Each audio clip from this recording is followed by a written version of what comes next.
Very good morning class 12। कैसे हैं आप सब? आई होप आप लोग बहुत अच्छे होंगे।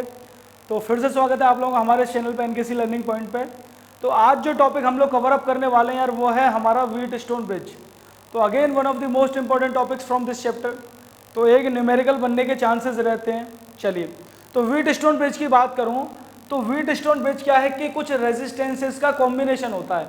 यानी ये कि अगर मैं कहूँ कि 5 या 5 से ज़्यादा यानी 6 रेजिस्टेंसेस, 5 या 6 रेजिस्टेंसेज हैं या 4 रेजिस्टेंसेज हों तो उनका एक कॉम्बिनेशन कुछ इस तरीके से बनाया जा सकता है ब्रिज की फॉर्म में, जिसको नाम दिया जा सकता है व्हीट स्टोन ब्रिज। तो चलिए मैं आपको दिखाता हूं सर्किट कुछ किस तरीके का होगा। यानी ये एक रेजिस्टेंस, ये एक रेजिस्टेंस, ये और एक ये, और and the one resistance is this. यानी ये 4 रेजिस्टेंसेज होंगे हमारे। तो अगर मैं इसको नाम दे दूं, ये R1, ये R2, ये R3 एंड ये R4, ये 4 रेजिस्टेंसेस को इस तरीके से कंबाइन कर दिया जाए और 5वां रेजिस्टेंस अगर आपके पास है तो उसे आप इस तरीके से यहाँ बीच में लगा दो, ये R5।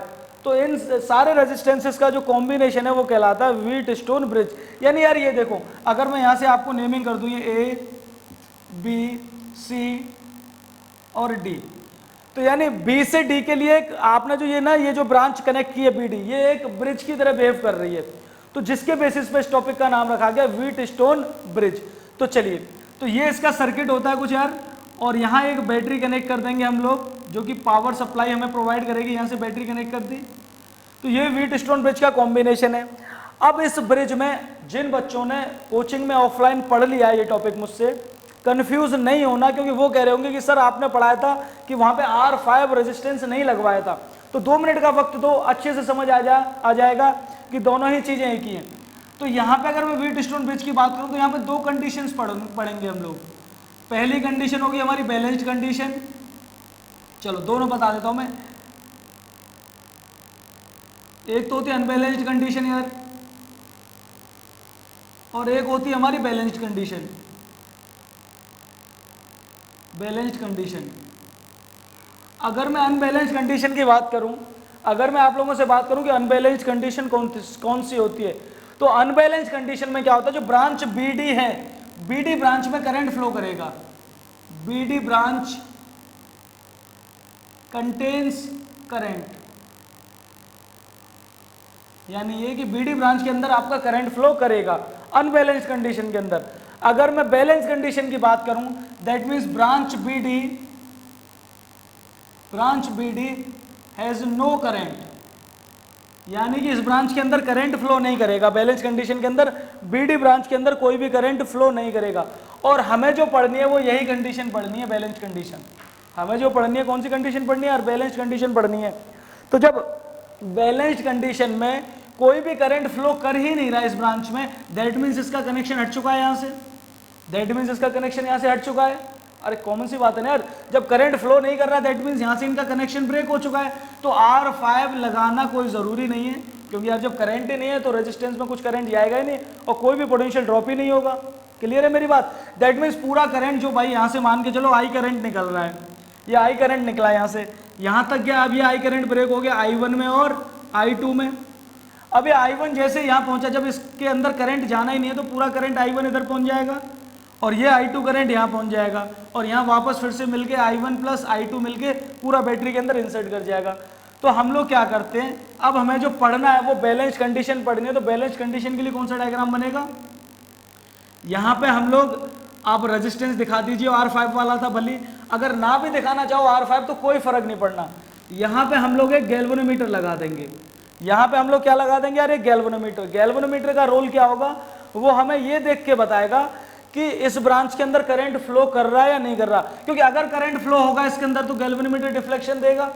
गैल्वेनोमीटर डिफ्लेक्शन दे रहा है दैट मींस BD ब्रांच के अंदर करंट फ्लो कर रहा है। करंट फ्लो कर रहा है दैट मींस वो अनबैलेंस कंडीशन है, यानी हमारे काम का नहीं है अभी। तो हमें क्या करना होगा, यहाँ करंट बिल्कुल ब्रेक करना होगा। और वो कब पता पड़ेगा? जब गैल्वेनोमीटर कोई भी डिफ्लेक्शन नहीं दे रहा होगा। आई बात समझ में मेरी? चलिए, ये हमें पढ़ना है और इसका प्रूफ आता है एग्जाम में कभी कभी कि प्रूफ करो R1 upon R2 equals to R3 upon R4 होता है।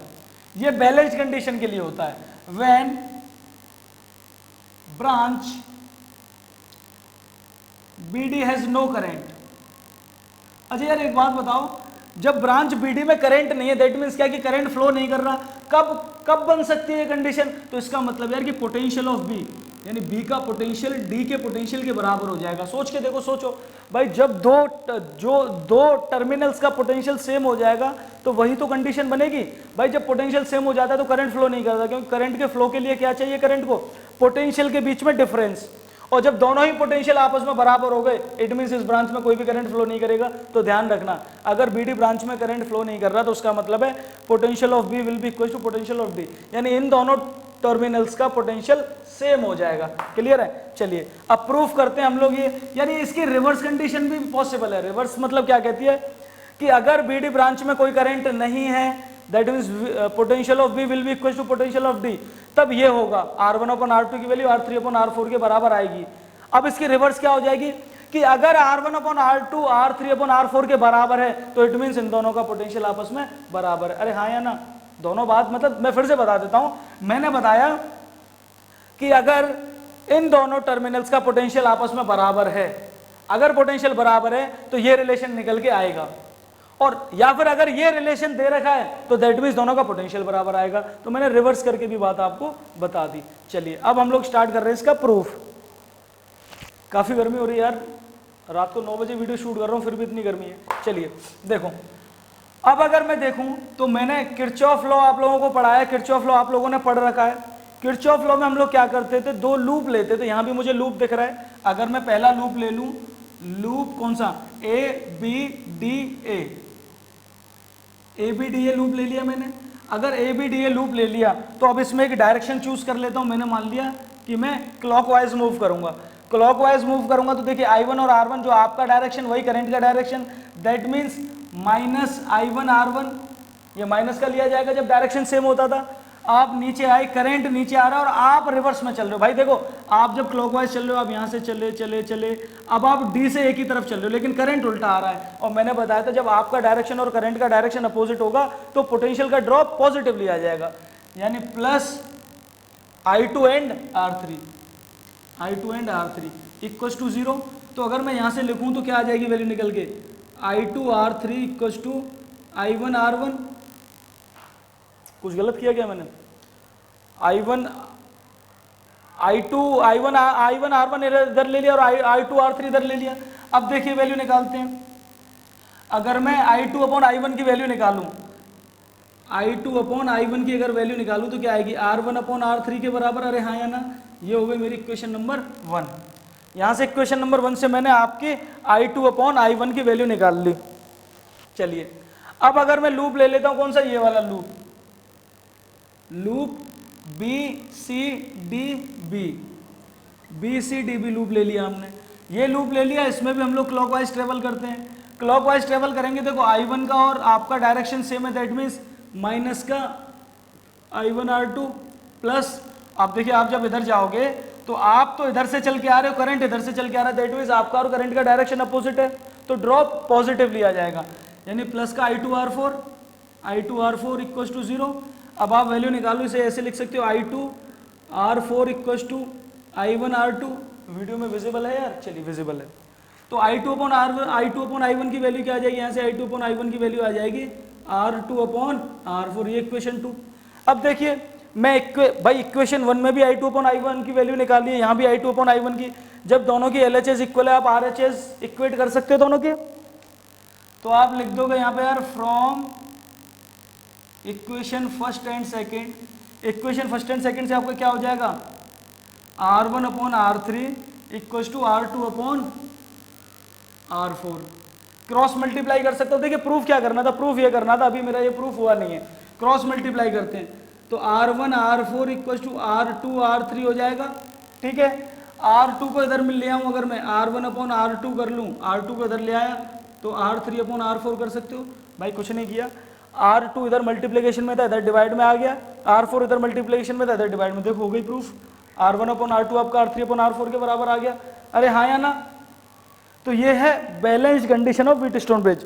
तो यार ये है कि अगर आपका क्वेश्चन आता है एग्जाम में, वैसे तो चांसेस हैं इसके ऊपर न्यूमेरिकल बनेगा, अगर न्यूमेरिकल नहीं बनता इसके ऊपर, प्रूफ आता है व्हीटस्टोन ब्रिज का, तो व्हीट स्टोन ब्रिज के प्रूफ में क्या करना होगा आपको, इसकी बैलेंस्ड कंडीशन प्रूफ करके दिखानी होगी। बैलेंस कंडीशन क्या, R1/R2 R3/R4 के बराबर प्रूफ करके। यार देखो एक और बात मैं आपको बताता हूं कि ये भी आपका रिलेशन सही है, ये जो निकल के आया है। दैट मीन्स ये कि आपने क्लास 10th में सिमिलर ट्राइंगल्स पढ़ा था ना, चैप्टर 6, आप रेशियोज इंटरचेंज कर सकते हो। तो इस तरीके के जितने रेशियो बन सकते हैं वो सारे ट्रू होंगे। कब, जब अगर ये wheat stone bridge balance condition में है। यानी ये भी कंडीशन बन सकती है, ये भी बन सकती है, और रिवर्स करके अगर आप और एक कंडीशन बनाना चाहो तो वो भी बन सकती है। ये कब बनेगी, जब आपका potential of B point will be equal to potential of D point. अगर ये दोनों पोटेंशियल सेम होते हैं तो ये कंडीशन या ये कंडीशन निकल के आएगी। और इसकी रिवर्स भी बात ट्रू है कि अगर ये दो कंडीशंस हैं दैट मींस इन दोनों का पोटेंशियल आपस में कैसा आएगा, सेम। तो ये वीडियो थी अबाउट व्हीट स्टोन ब्रिज। अगली वीडियो में मैं व्हीट स्टोन ब्रिज के कुछ अच्छे अच्छे न्यूमेरिकल्स कराऊंगा आप लोगों को। चैनल अभी तक अगर सब्सक्राइब नहीं किया है तो शायद बोलने की जरूरत नहीं है, आप लोगों को क्या करना है, बेल आइकन जरूर दबा देना। वीडियो अगर ठीक लगी आपको तो लाइक भी कर देना। Thank you.